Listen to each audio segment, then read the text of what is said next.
you hold the Mushaf when you're praying? And if you can you? I want him to distinguish whether you can do it for only Sunnah or can you do it for Fard as well. That's the first question. So my second question is the ruling about wiping over your headscarf. So if you're wearing a hijab and you're in a place where you cannot do wudu, it's not convenient to remove your hijab. So what is the ruling about that? When is it suitable? When is it appropriate to do it, and when is it not? Okay. That's all. Jazakallah.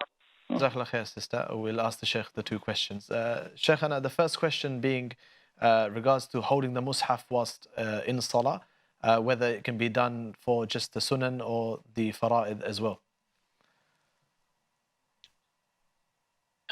When one is engaging in this prayer, then you cannot have your mind diverted and distracted in other activity, because your Qur'an and your recitation is a form of ibadah.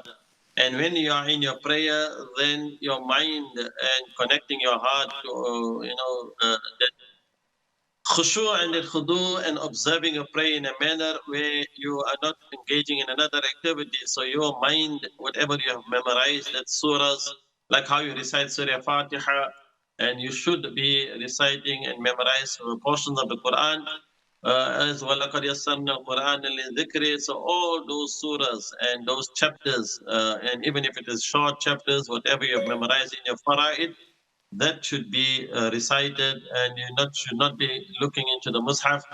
And even with the Sunnah, and if somebody is doing extra long optional Nawafil prayer, there may be a separate discussion where there is the permissibility.